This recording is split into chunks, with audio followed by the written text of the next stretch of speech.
अस्सलामुअलैकुम वरहमतुल्लाहि वबरकातुहू। नवे जमात के प्यारे बच्चों और बच्चियों, आज का जो हमारा मौजू है वो हम कल की ही कंटेंट को थोड़ा बहुत कल के मौजू में हमें रहा था उसका हम कंटिन्यू कर रहे हैं, क्योंकि जो हमने हिस्ट्री में पढ़ना है integration of principal states. Principal states मैंने आपको कल डिफाइन किया, कल बोला प्रिंसिपल स्टेट किसको कहते हैं, और प्रिंसिपल स्टेट्स में हमें एग्जाम्पल जो दी गई है, जो हमें पढ़ना है वो हमें पढ़ना है किसके बारे में, a case study of Jammu and Kashmir. Jammu and Kashmir, क्योंकि जम्मू एंड कश्मीर भी प्रिंसिपल स्टेट था 1947 से पहले, ये भी एक प्रिंसिपल स्टेट था। तो कल हमने जो थोड़ा बहुत इंट्रोडक्शन में पढ़ा था, थोड़ी बहुत जानकारी हासिल की, उसमें हमने पढ़ा था जो इंडिया का इंडिपेंडेंट एक्ट था 1947 इंडिपेंडेंस एक्ट। उसके तहत बरतानिया के साथ जितने भी समझौते थे, हमारे जितने भी मायदे थे, वो सब इसके साथ ही खत्म हो गए, वो सब इसके साथ ही खत्म हो गए। उसके बाद क्या हुआ, जो दो हुकूमतें वजूद में आई थी, हुकूमत हिंदुस्तान और हुकूमत पाकिस्तान, जो प्रिंसिपल स्टेट्स थे उनको एक ऑप्शन दिया गया था, इनको एक चॉइस दी गई थी कि आप इन दो स्टेट्स में किसी भी साथ भी ज्वाइन कर सकते हो। क्योंकि उस वक्त के जो गवर्नर जनरल थे लॉर्ड माउंटबेटन, उसने अपनी कैपेसिटी में दिल्ली में एक स्पेशल सेशन बुलाया था, एक स्पेशल मीटिंग बुलाई थी, जहां उसने दोनों स्टेट्स के बादशाहों को, उनके महाराजाओं को, उनके हुक्मरानों को कहा था, जो उनके नेटिव रूलर्स थे, लोकल रूलर्स थे, उनको कहा था आपके पास दो ऑप्शन है, यहाँ एक मुल्क के साथ जुड़ जाओ या दूसरे मुल्क के साथ जुड़ जाओ। और बाकी जितने भी प्रिंसिपल स्टेट्स थे उन्होंने फैसले लिए, लेकिन वहां पे हमने देखा जब हमारे जम्मू एंड कश्मीर की बात आई तो हमारा जम्मू एंड कश्मीर का जो महाराजा था, हमारा जो हुक्मरान था, वो कोई फैसला जो उसको वक्त दिया गया था उस वक्त के दौरान वो कोई फैसला नहीं ले सका। और जब वो फैसला नहीं ले सका उसकी क्या थी, हमने कल पढ़ा, देयर वर सेवरल रीजंस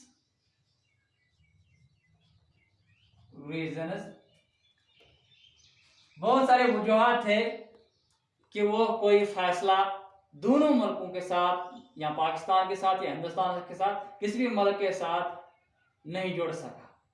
अब इसकी वजूहात हम क्या देखते हैं, अगर हम इसकी वजूहात की तरफ देखेंगे कि क्या मसले हुए कि ये जो महाराजा उस वक्त के थे वो कोई फैसला नहीं ले सके, उसको क्यों और टाइम लेना पड़ा, वो क्यों फिक्स में पड़ गया, वो क्यों शशो पंच में पड़ गया, इस बारे में हम आज बात करेंगे।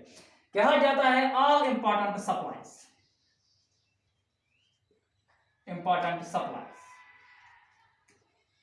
Of commodities.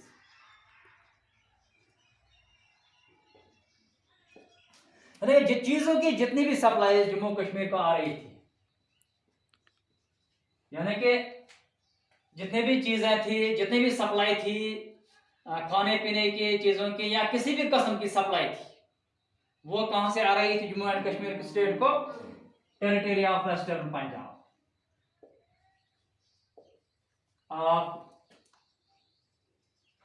Western Punjab.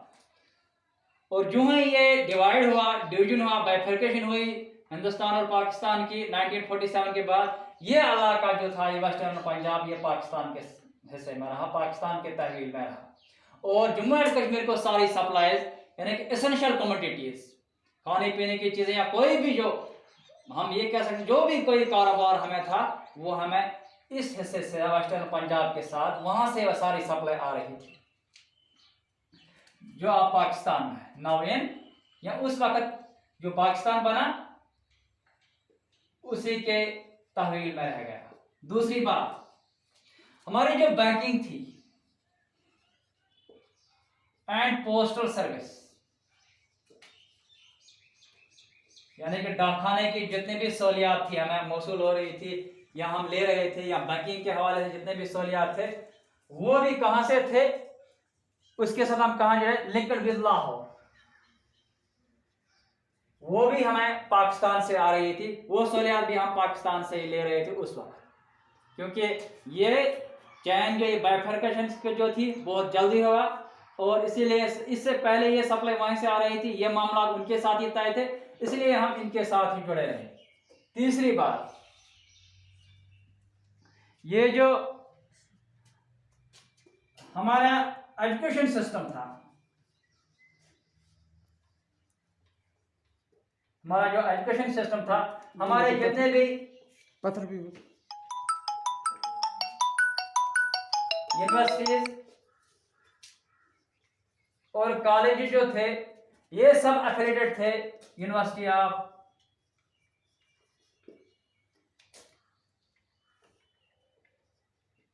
With Punjab university Lahore. यानी कि हमारा तालीमी निज़ाम भी इसी के साथ पाकिस्तान के साथ जुड़ा था, क्योंकि इससे पहले 1947 से पहले हमारे जितने भी कॉलेजेस थे, स्कूल्स थे, यूनिवर्सिटीज थे, ये एफिलेटेड किसके साथ थे? पंजाब यूनिवर्सिटी लाहौर के साथ एफिलेटेड थे। इसका मतलब अगर हम इन रीजन्स पर नजर डालें, इन बातों पर नजर डालें, हमारे तमाम मामला जो थे वो पाकिस्तान के साथ जुड़े थे। क्या हमारे तमाम मामला जो थे वो पाकिस्तान के साथ जुड़े थे। इसके अलावा एक और मसला था, हमारे जो पॉलिटिकल पार्टीज थी, हमारे जो पॉलिटिकल पार्टीज थी, major political parties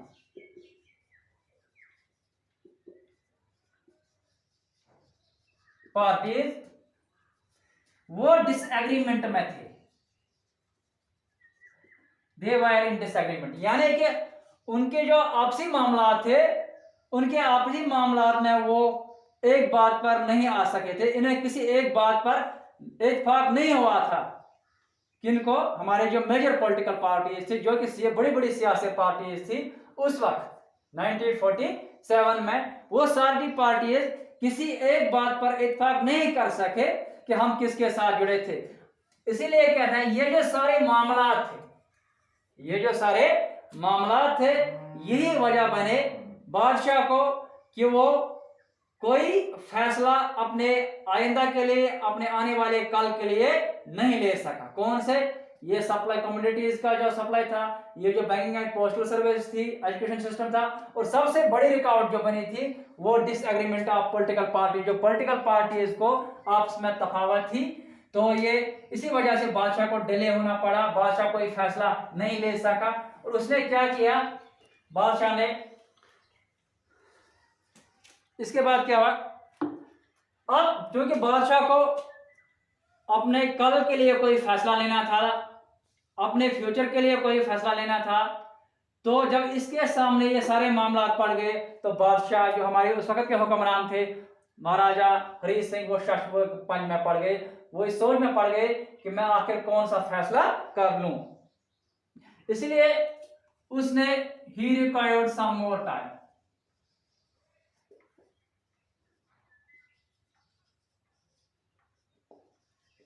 to decide things on future course of action। उसे और टाइम चाहिए। बाकी तमाम जो प्रिंस स्टेट्स थे उन्होंने फैसला लिया, लेकिन इसको और टाइम चाहिए। किसके लिए?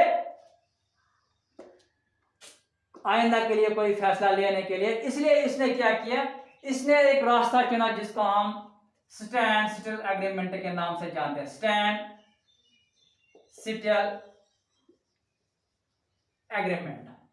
स्टैंड स्टिल एग्रीमेंट का मतलब क्या है? इसने एक माहिदा किया ब्रिटिश गवर्नमेंट के साथ, हम जहां पे खड़े हैं हम वहीं पे रहेंगे, नहीं हम अभी पाकिस्तान के साथ जुड़ेंगे, नहीं हम हिंदुस्तान के साथ जुड़ेंगे। क्या किया कि जिस हालात में हम हैं, अभी हम बरतानिया हुकूमत के साथ हैं, हम आपसे ही जुड़े रखेंगे तब तक जब तक हमारी ये जो इंतशार है सियासी जमातों में, इनमें जो आपसी नाजपा की है, या जो हमारे बाकी मामलात है, बैंकिंग के मामलात है, डाकखानों के मामलात है, हमारे तालीम के मामलात है, या हमारी खाने पीने की चीज़ें या जो सप्लाई वहां से आ रही है, जब तक ये सारे मामला तय न हो जाए तब तक हम आपके साथ जुड़े रहेंगे। किसके साथ? With British government.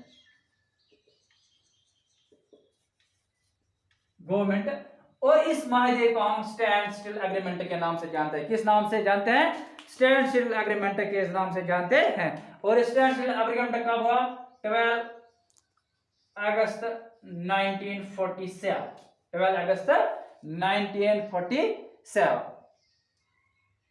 यानी कि अब क्या हुआ कि दोनों स्टेट्स को कहा गया कि इसके साथ छेड़छाड़ी मत करो, इन्हें अपना टाइम दे दो फैसला लेने के लिए, और हमें 12 अगस्त 1940, यानी कि हिंदुस्तान और पाकिस्तान की आज़ादी डिक्लेरेशन से पहले हमने एक मायदा किया था बरतानिया गवर्नमेंट से, जिसमें हमने ये तय किया कि हम नहीं हिंदुस्तान के साथ जुड़ जाएंगे नहीं पाकिस्तान के। हाँ, जब तक हमारे जो मामलात है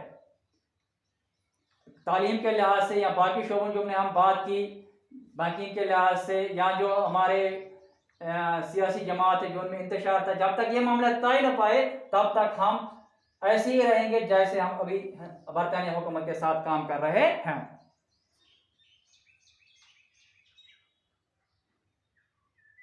और पाकिस्तान ने, जो पाकिस्तान की हुकूमत थी, एक्सेप्टेड द ऑफर,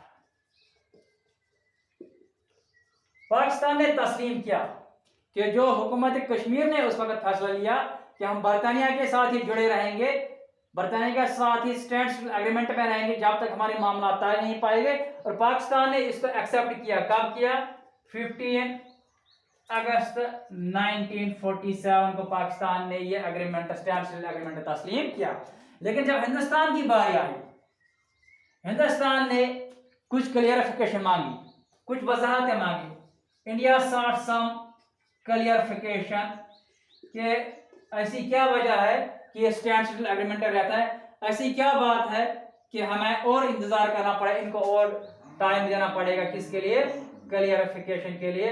तो हिंदुस्तान को वजाहतें चाहिए इस ज़मीन में, और उन्होंने अपने वो जो मामला थे हिंदुस्तान के, उन्होंने आगे रखे कि इन मसलों पर हमें वजाहतें चाहिए, क्योंकि ये हुकूमत कश्मीर जो है उस वक्त थी, ये क्यों इतना टाइम ले रही है, ये क्यों हिचकिचा रही है कोई फैसला लेने में। तो ये हम बात कर रहे थे integration of United states history of Jammu and Kashmir.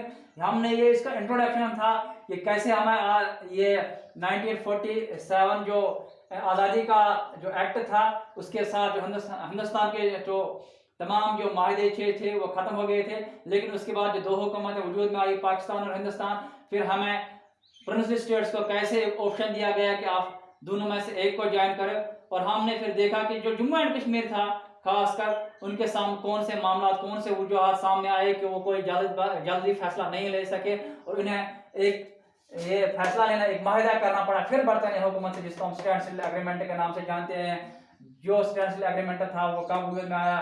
12 August 1947।